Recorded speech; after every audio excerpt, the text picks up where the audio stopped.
All right, how's everybody? Man, can you guys just do me a favor, help me thank the worship team? I don't know about you, but it was good this morning. I mean, it's good every Sunday, but man, whew, that was amazing.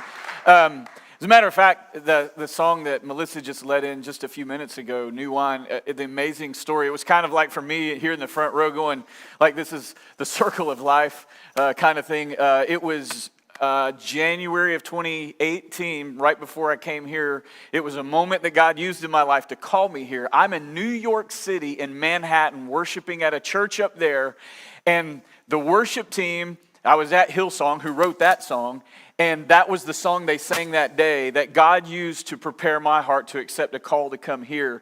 Man, just what an amazing, amazing deal. And I pray that you're willing to offer your life up, that even in the crushing, that you know that God's doing a great work in you to bring out of your life this amazing new wine. And so I pray that God blessed you with that this morning. I want to just pray, and then we're going to jump in. Father, you're good. And God, I just am so thankful. God, for our church, I'm thankful for what you're doing here. I love seeing and hearing stories, God, of how you're changing people's lives.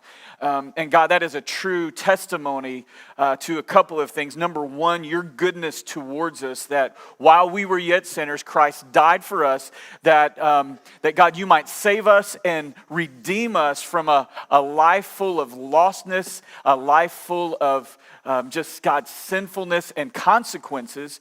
And you redeemed us, you took us out of that life, planted us on a new rock, a new foundation, which is your word, that we can live this life out, God, in such a way that we see the beauty of your promises fleshed out in our life.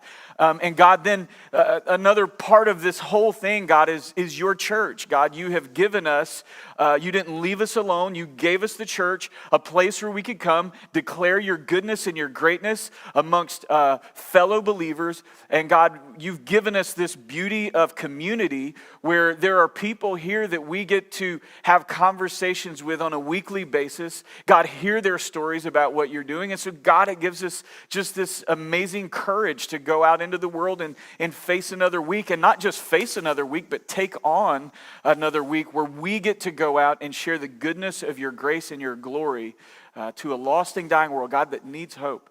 And so, Father, thank you for just showing up this morning in my life and in my heart and in my mind, God, and speaking directly to me and through me, or into me through the music that we've worship you with this morning.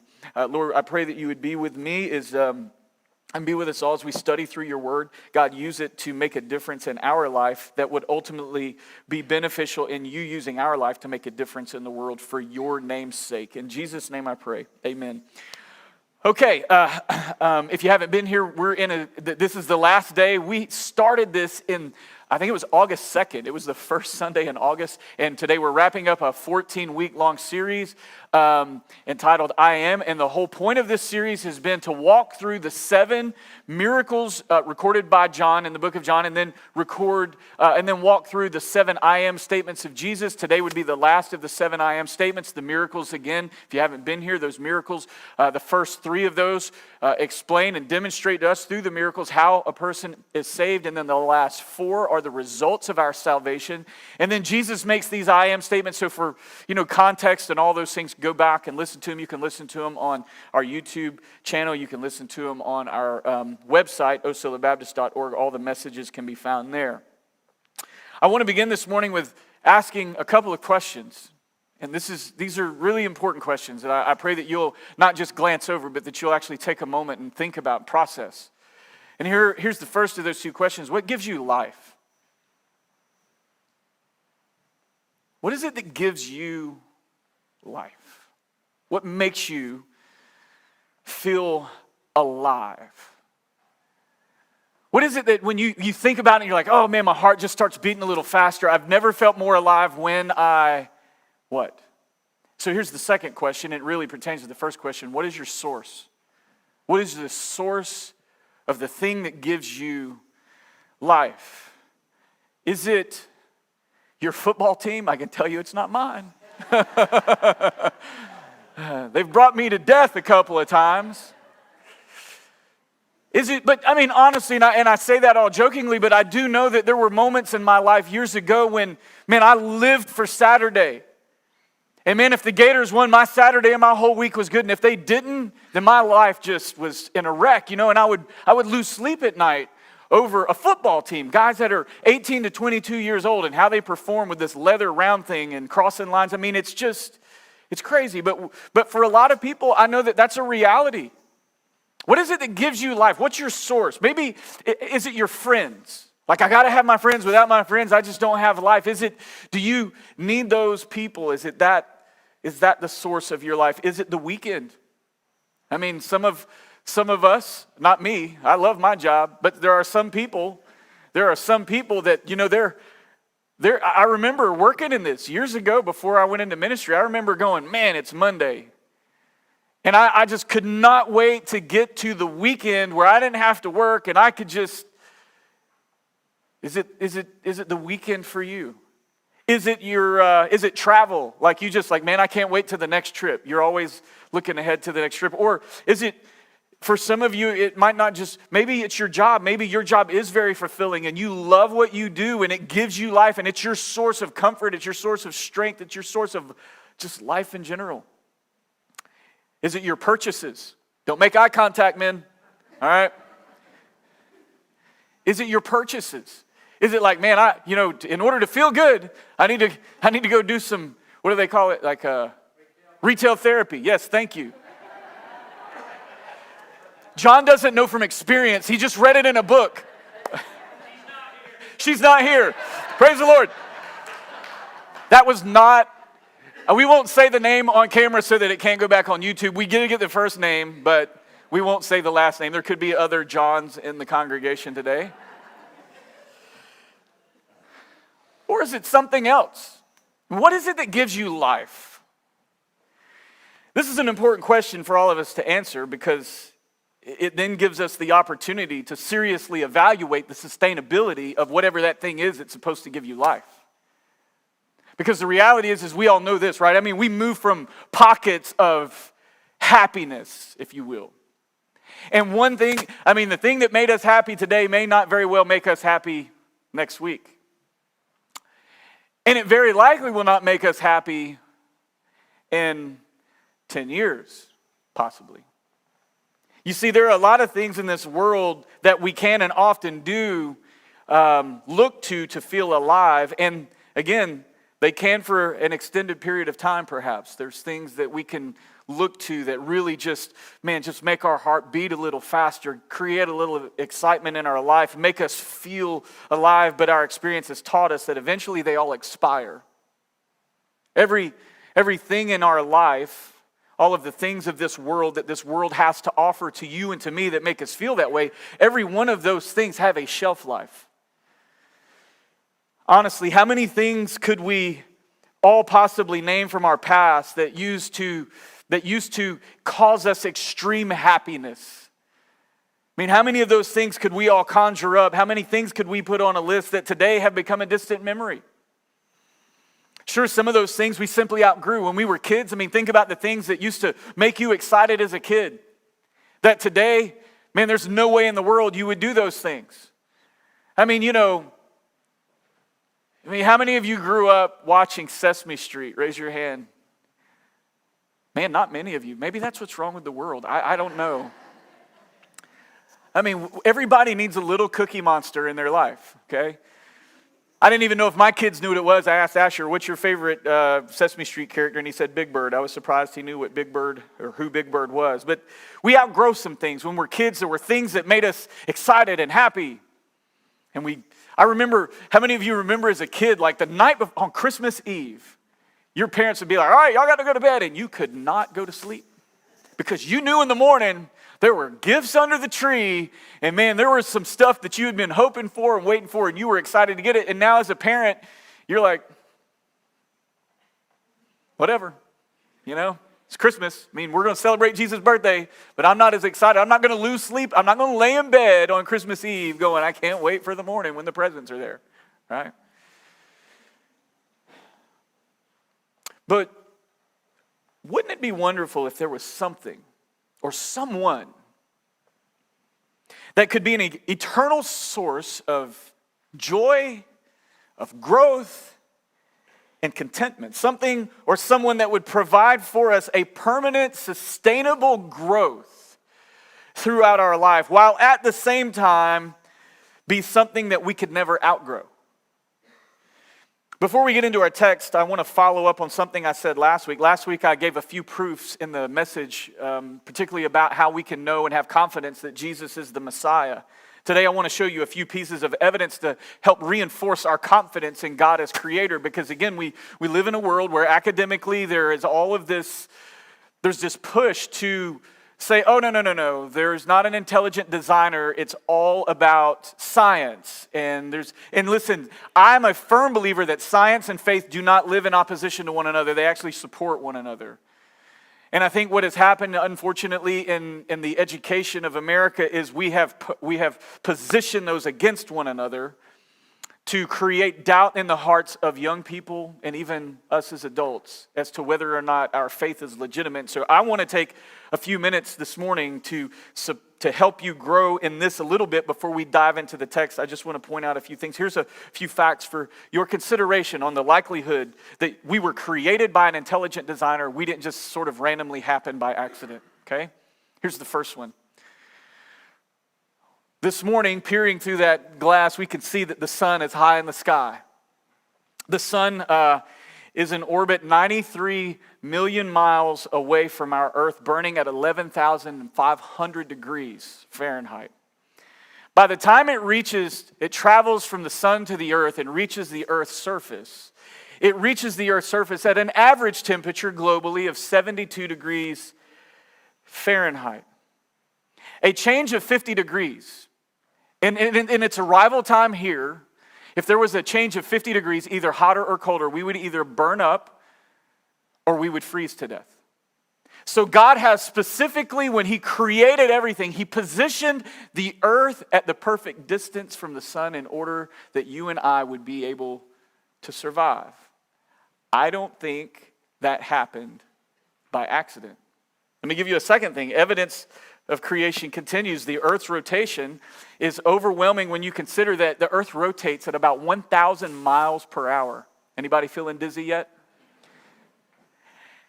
At 1,000 miles per hour, if the speed were to slow down even 1/10, again, we would burn up or we would freeze. Our globe's rotation and its orbit are precise as well. Not only the rotation of the Earth, but listen to the intentionality of God in its elliptical orbit. We are moving at 64,800 miles an hour around the sun. If that speed were to reduce by 1/3, again, we would burn up. And then finally, the moon sits at 240,000 miles away from our planet. If the moon were placed 1/5 of a distance closer, the tides of the oceans would cover the continents twice a day.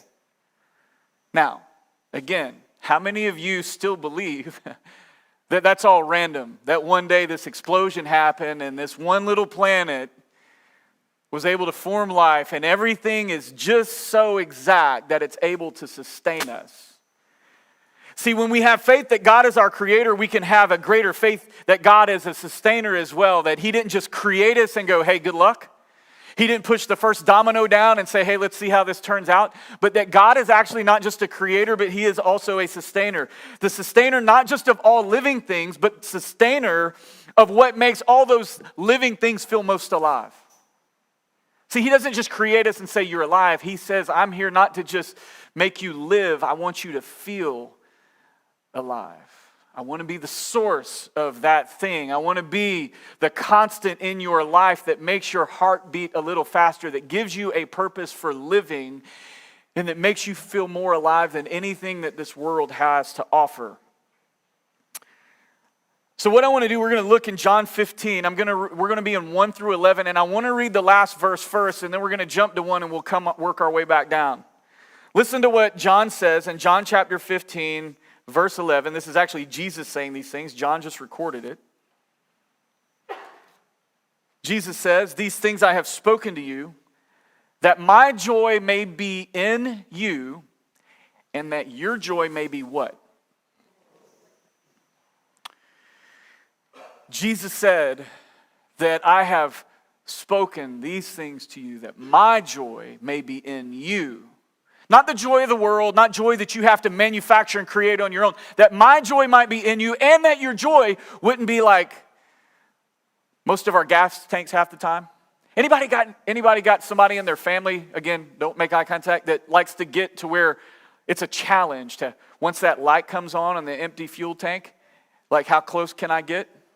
Does that count down on there, 5, 4, 3, 2, 1? Does that really, if I hit 0, does it really cut off? Do you have any, raise your hand if you've got somebody like that in your family, not in here necessarily. Okay, right?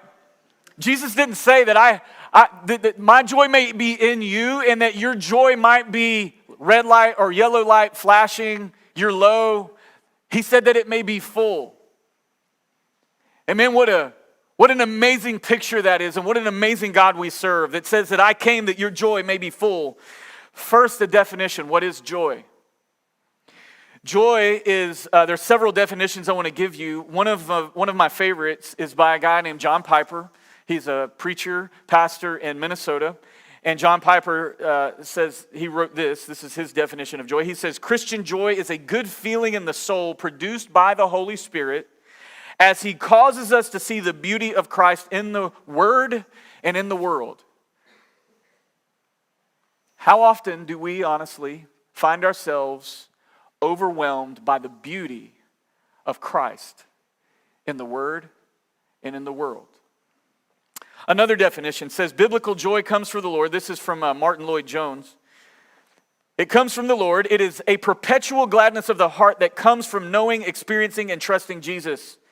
He says, joy, in other words, is the response and the reaction of the soul to a knowledge of the Lord Jesus Christ.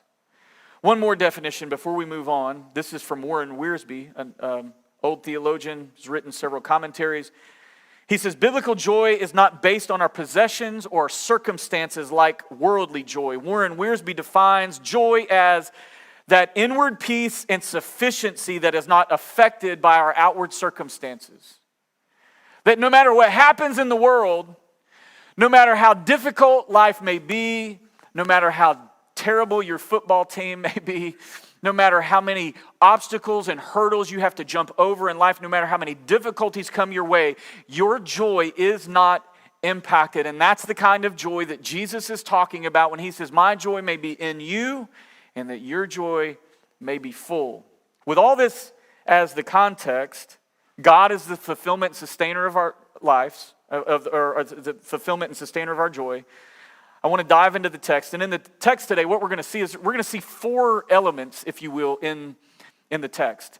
And we're going to look at these and look at how Jesus specifically uses these 4 elements to teach us this truth about joy and the sustaining of joy and how we can have it on a regular basis, not just it comes and goes, it's here one week and it's gone the next, or it's here one day and gone the next, that it can be something that is permanent in our life because he is the sustainer of it all. In John chapter 15, verses 1 through 2, 1 and 2, we're going to just read these real quick. He says, I am the true vine, and my Father is the vine dresser. Every branch in me that does not bear fruit, he takes away, and every branch that does bear fruit, he prunes, that it may bear more fruit. Quickly, we can see here the 4 elements that are listed. There is the true vine, there is the vine dresser, there's the branch, and there's the fruit. Now, in the first part of this, what I want to do here through these couple verses is I want us to look at this idea and this concept of the vine dresser. He says that the Father is the vine dresser. That this is God. This is what God does in our life. The Greek word for vine dresser is georgos, which is the word which is translated really farmer. So for all of you farmers in here or people who know a farmer, a little bit of this probably makes sense, or a lot of this makes sense to you. See, this pruning process is actually the most important part of the whole enterprise, and the people who do it must be carefully trained so that they don't destroy the whole plant or the whole crop.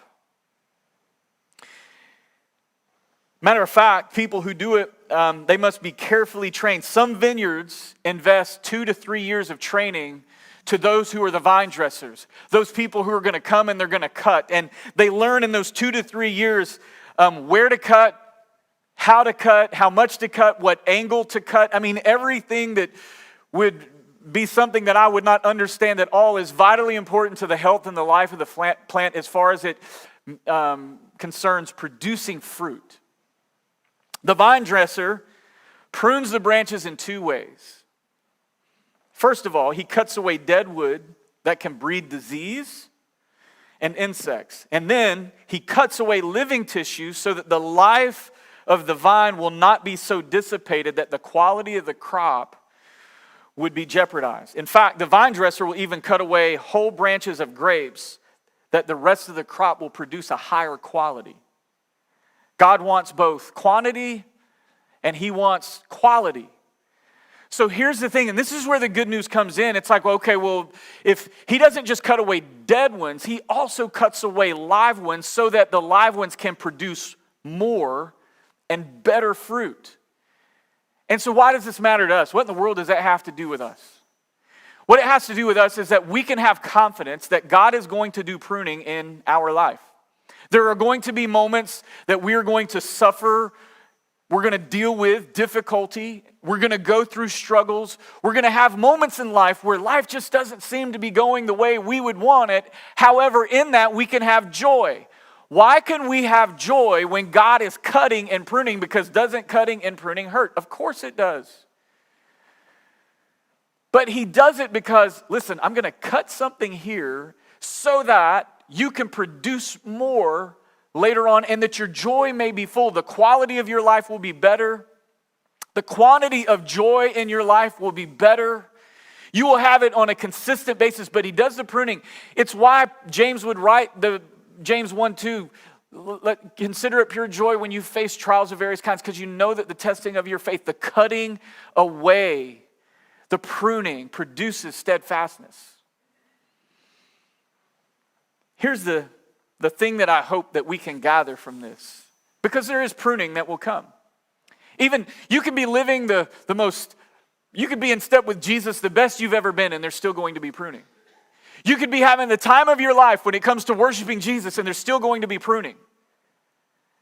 Because the reality is that God loves tomorrow's fruit more than he loves today's leaves, so he cuts and he prunes. He clips because he cares. He is not punishing, he's preparing.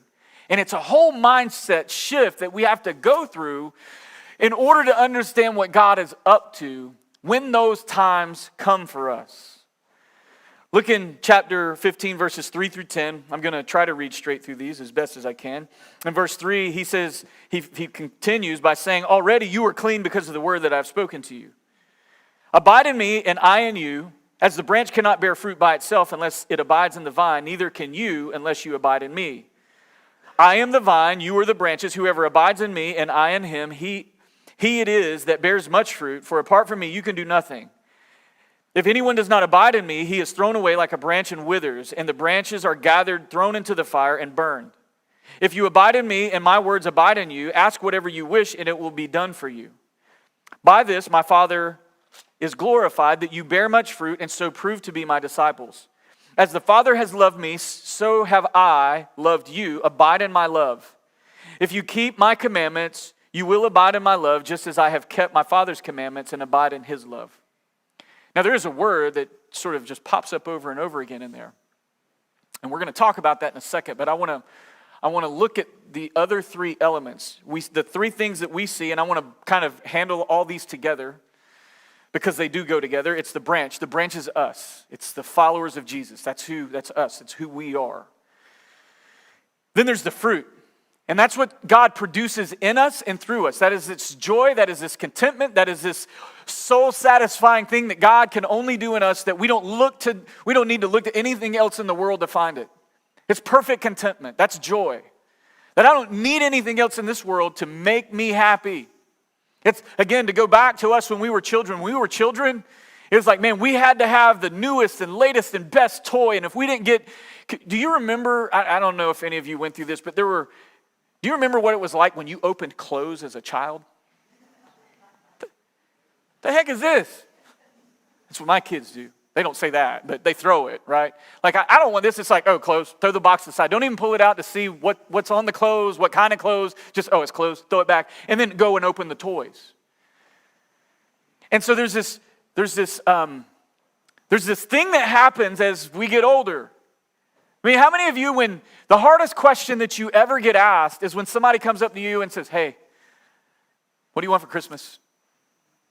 And you're like, man, I don't know. I mean, if I want something, I usually just go buy it. So I don't really have anything that I want right now. And so there's this contentment that I don't need anything on Christmas for my Christmas to be amazing. If anybody's looking for a last minute gift, the new Corvette is pretty nice. I'm just saying. It looks like a Ferrari. I've always been a Ferrari guy, but I understand that I'm never going to get a Ferrari. Of course, I would never want a Ferrari because then I'd be afraid to drive it. Well, I'd drive it once for sure, but after that, I'd be afraid to drive it. But there's this contentment. It's this perfect contentment with what's going on in the world. And young people like you're at this age where it's like, oh my goodness, like everything's sparkly and shiny and you want that and it looks good and it's new and you need all these things in your life. We jump from one thing to another when we're teenagers, and every one of us do it. And then one day we look up and we're like, well, that's not satisfying anymore. Let's move on to this. And then it's this constant jump from thing to thing to thing. And what I want you to know is that if you'll begin to pursue God, if you'll begin to fall in love with Jesus and follow him every day of your life, what will happen is there will be a contentment that you will have that none of your friends will have. And they will ask you, well, how in the world is it that you're so different? And then you get to tell them, I don't need the stuff in this world because I have the greatest thing the world has ever given. His name is Jesus. And you follow him, and I promise you, there will not be a day in your life that you will regret. And you will look back one day and go, this has been the greatest journey that I could have ever wished for. There's three, so there's the branch, there's the fruit, what God produces in us and through us, and then there's the true vine, which is Jesus. And these visuals, the visuals that there are branches, this is the visual. There are branches that when they are connected to the vine, produce fruit. There are branches, that's us. When we're connected to the vine, that's Jesus, we will produce fruit, which is, Paul would go and write in Galatians chapter 5, the fruit of the Spirit, the fruit or the evidence that I'm in you, that I'm abiding in you, is that love, joy. Anybody want a little joy today? Peace? Could anybody deal with a little peace? Amen. Patience? We ain't gonna pray for that one. Kindness? You all are kind, but I know that we could experience a lot more kindness in the world today. Goodness, man, I would love to see more goodness. When I turn the TV on, could we just have some goodness instead of what we're getting? Faithfulness. I struggle with faithfulness. I'm getting better, but every day it's like I failed Jesus in some way, and I want to be as faithful to him as I possibly can, and in every single moment. Gentleness and self-control. That's the fruit. That's what God does in us and through us. And Jesus is telling us that when we are connected to him, when we are healthy, we are fruit-producing branches. But he points out over and over again about the necessity of this word that we saw repeated over and over again through those verses in 3 through 10. Did anybody pick up on what the word was? Abide. What does abide mean? Abiding means residing or remaining. It means residing and remaining. Residing in the presence and the care of our Creator and remaining connected to his presence. Let me say that again. Residing and remaining. That we reside in the presence of our Creator and that we remain connected to his presence. If we do not abide, the Christian life is neither fruitful nor hard. Let me say this. If we do not abide in Christ, the Christian life is neither hard nor difficult. It is impossible. To abide in Christ means to have a desperate dependence upon the restful residence of Jesus in our life. Much like a baby needs the mother in the womb. Think about this, Justin. You guys have a fresh one right there. I mean, how old's the baby now? 5 weeks? 4 weeks? Okay, a month old. When the baby is in the womb, it is residing in the presence of the mother. It stays there. It abides there. And it just doesn't reside there, but it remains connected. As long as the baby remains connected through the umbilical cord of the mother, what does the baby do? The baby grows. The baby is nourished. The baby is taken care of. And this is a beautiful picture of what it means to abide in Christ. He abides in us and we abide in him. And when that abiding is happening, Jesus says that we bear much fruit. Listen to this. Let's compare John 15:5 and 15:16. In 15:5, he says, apart from me, you can do what? Nothing. Apart from me, you can do nothing. But if we bump down to 15:16, here's what he says in 15:16. Go and bear fruit that will last. So the choice is between nothing, that we can bear nothing, or we can bear lasting fruit.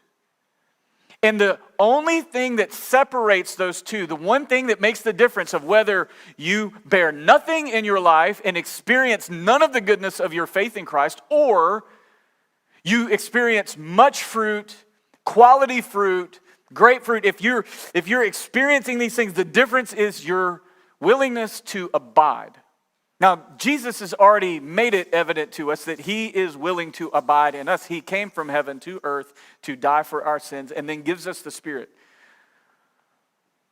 What is our willingness to abide, to remain and reside in the presence of Jesus? See, what would happen to this little gadget right here if you didn't plug it in? Eventually it's going to die. I mean, some batteries better than others. I mean, they've got us figured out, right? They've got this thing down to a science. When your contract expires, the battery is just shot. But until then, it's not too bad. But eventually, if you don't get connected, fantastic.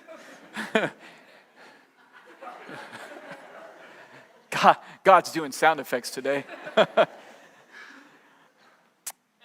If we didn't connect our phone to the source of power, they would eventually die. And they would be useless. And God is saying, Jesus is teaching, he says, I am the vine. If you look, whatever that source is, when I asked you the question at the beginning, what makes you feel alive? What is your source? You can connect to other things in the world, but they eventually run out. They may provide you with satisfaction and happiness for a season, but we all know they eventually die. But there is a source that never runs dry. There is a source that never runs out. There is the source that will always provide you, not with low power mode, but 100% fully charged, nonstop, all the time. And his name is Jesus. And he says, if you will abide in me, watch what he says. Let's go back to 11. In verse 11, it says, these things I have spoken to you, that my joy may be in you, and that your joy may be full. I want to wrap up by just sharing a story real quick, if I may, to illustrate what God does. When we abide, he fills us. Our hearts are full of joy. We are content like we've never been content before. But then I want to show you what he does, not just in us, but through us, and how the world then gets to know God through us when we are connected. I want to share with you, this is a true story. It was on the news. There was a couple in Iowa who had been married 72 years. Holding hands an hour apart, a devoted Iowa couple, this is a news clipping I'm reading to you. A devoted Iowa couple married 72 years died holding hands in the hospital last week. Now, this was written a couple years ago. They died holding hands in the hospital last week, exactly 1 hour apart.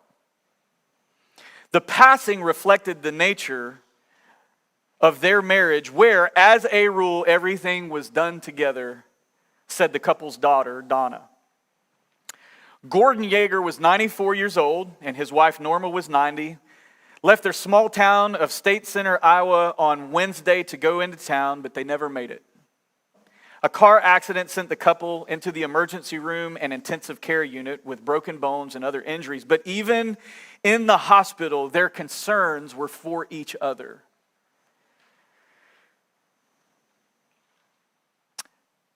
Their son was quoted as saying, "She was saying her chest hurt.